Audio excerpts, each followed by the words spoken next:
किसी घने जंगल में एक बहुत बड़ा शेर रहता था। वह रोज शिकार पर निकलता और एक दो नहीं, कई सारे जानवरों को मारकर खा जाता था।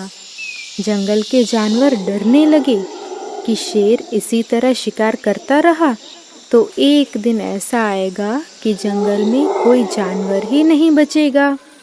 एक दिन जंगल के सारे जानवर इकट्ठा हुए और इस प्रश्न पर विचार करने लगे। अंत में उन्होंने तय किया कि वे सब शेर के पास जाकर उनसे इस बात में चर्चा करेंगे। दूसरे दिन जानवरों का एक दल शेर के पास पहुंचा। जानवरों को अपनी ओर आता देख शेर घबरा जाता है। वे डर जाता है और गरज कर कहता है, क्या बात है, तुम सब यहाँ क्यों आए हो? जानवर दल के नेता ने कहा, महाराज, हम आपसे निवेदन करना चाहते हैं। जब आप शिकार पर निकलते हैं तो बहुत सारे जानवरों को मार डालते हैं और आप उन्हें पूरा खा भी तो नहीं पाते हैं। इस तरह हमारी तादाद भी कम होती जा रही है। अगर ऐसा ही चलता रहा तो एक दिन जंगल में आपके सिवाय और कोई नहीं बचेगा। इसलिए आप अपने घर पर ही रहा कीजिए। हम हर रोज स्वयं आपके खाने के लिए एक जानवर बेच दिया करेंगे।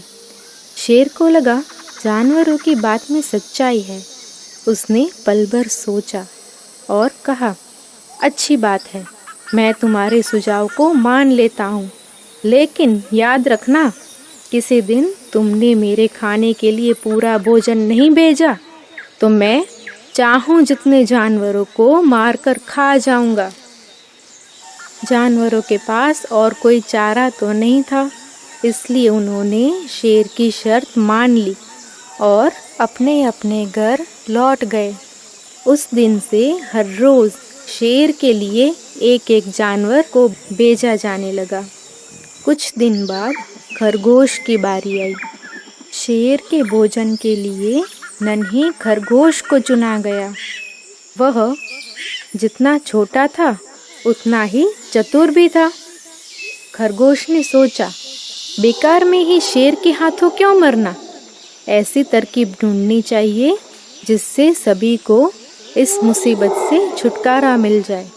खरगोश धीरे धीरे आराम से शेर के घर और निकल पड़ा। जब वह शेर के पास पहुंचा तो बहुत देर हो चुकी थी। भूख के मारे शेर का बुरा हाल हो रहा था। जब उसने छोटे से खरगोश को अपनी ओर आता देखा तो गुस्से से गरज कर बोला, किसने तुम्हें भेजा है? एक तो इतने पिद्दी से हो, दूसरे इतनी देर से आ रहे हो। जिन बेवकूफ़ों ने तुझे यहाँ भेजा है, मैं उन्हें छोड़ूंगा नहीं।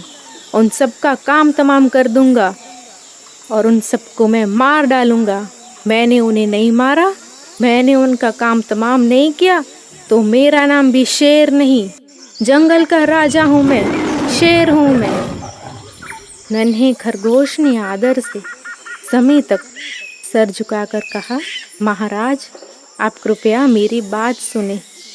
हम जानते थे कि आपको एक खरगोश पूरा नहीं पड़ेगा, इसलिए जंगल के जानवरों ने आपके लिए 6 खरगोश भेजे थे, 6 खरगोश।